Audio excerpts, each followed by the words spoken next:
Hello, आप में से या हम में से कितने ऐसे लोग हैं जिनको कंफर्ट जोन नहीं पसंद है।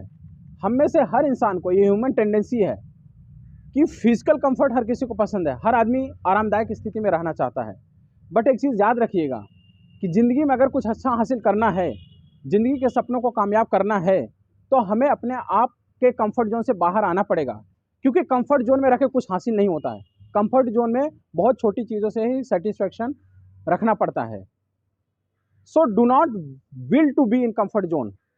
अगर आपको अपनी ज़िंदगी में कुछ अचीव करना है, आगे बढ़ना है, तो move out of your comfort zone. Comfort zone से बाहर आइए, संघर्ष करिए। क्योंकि एक चीज़ याद रखिए, ज़िंदगी में कुछ भी आसानी से हासिल नहीं होता है। मेहनत, संघर्ष करना पड़ता, पसीना बहाना पड़ता है। अब ज़िंदगी के दो पार्ट होते हैं, 50-50%। 50% before the interval and 50% after the interval.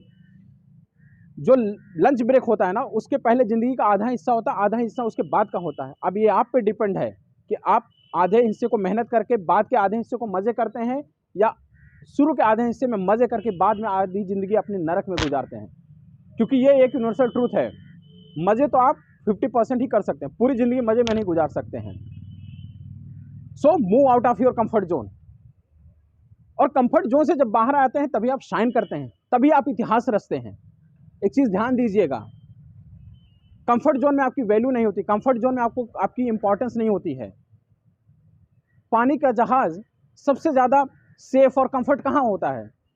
पानी का जहाज़ सबसे ज़्यादा सेफ और कंफर्टेबल कहाँ होता है? बंदरगाह पर, हार्बर पर, सीपोर्ट पर, है ना? सही बात है। बट क्या पानी का जहाज़ बंदरगाह पर पड़े रहने के लिए बनाया गया है? नहीं। पानी की जहाज़ का इतिहास तो तब लिखा जाता है, उसकी कामयाबी की दास्तान तो तब लिखी जाती है जब वो समुद्र की बड़ी बड़ी लहरों से टकराए, समुद्र का सीना चीरते हुए, लहरों से टकराते हुए, समुद्र का सीना चीरते हुए अपने गंतव्य तक पहुँचे, अपने डेस्टिनेशन तक पहुँचे, अपने पैसेंजर्स को वहाँ तक सेफली लैंड कराए, तब उस जहाज़ की कथा लिखी जाती है। भाई एरोप्लेन जो होता है, फ्लाइट सबसे ज़्यादा सेफ कहाँ होता है? अगर वो एयरपोर्ट पे खड़ा है, वहाँ पे जीरो पॉसिबिलिटीज़ है एक्सीडेंट्स के, जीरो। वो उसका कंफर्टेबल जोन है। बट डू यू थिंक, क्या आपको लगता है कि एरोप्लेन बनाया गया है एयरपोर्ट पे खड़े रहने के लिए? नहीं। तब है जब वो अपने पैसेंजर्स को लेके उड़े, 35,000 फीट की ऊंचाई पे जाए, आसमान का सीना चीरते हुए निकले, अपनी अच्छी स्पीड में फ्लो करे और उसको पैसेंजर्स को जहाँ पे पहुँचना उनके डेस्टिनेशन तक पहुँचाए। भाई जहाज एयरपोर्ट पे खड़े रहने के लिए नहीं बनाया गया है, बट वो आसमान में लहराए, आसमान की हवाओं को चीरता हुआ निकले, इसलिए बनाया गया है। सो तभी उसकी कामयाबी की दास्तान लिखी जाती, तभी उसका इतिहास लिखा जाता है। तो do not try to be in comfortable zone.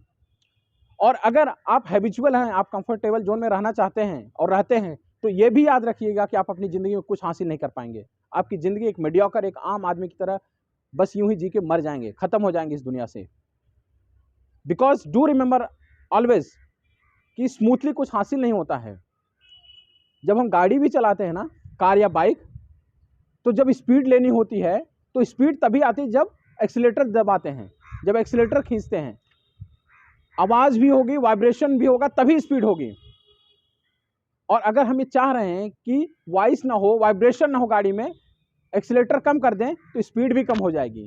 तो ये आप पे है। Now it is your choice, आप क्या चाहते हैं। आप गाड़ी की स्पीड अच्छी चाहते हो तो आपको एक्सीलरेशन, वॉइस, वाइब्रेशन ये आपको टॉलरेट करना पड़ेगा, या फिर चींटी की चाल से चलिए। Choice is always yours. दुनिया में बहुत सारे लोग आएंगे, बहुत कुछ समझाएंगे, बहुत कुछ बताएंगे, आप सुनेंगे, समझेंगे, बट सुनने समझने से कुछ हासिल नहीं होता इस दुनिया में। ऑल मैटर्स, आप जो भी कुछ सुनते हैं, आप मेरे को सुन रहे हैं, समझ रहे हैं, तो आप अपनी ज़िंदगी में इन चीज़ों को कितना इंप्लीमेंट करते हैं। Because always do remember, execution and implementation is a great important thing in life. Execution is the key for the success in the life. That's all. Thank you, धन्यवाद। और आप सभी से इतना जरूर रिक्वेस्ट रहेगा कि मेरी वीडियोस को प्लीज़ लाइक और सब्सक्राइब किया करें और as much as possible circulate करें। And I hope, I am sure that my videos are going to make a huge difference in your life. You can completely transform your life by watching my videos. That's all. Thank you. My channel name is The Nishad Sarthi. Thank you.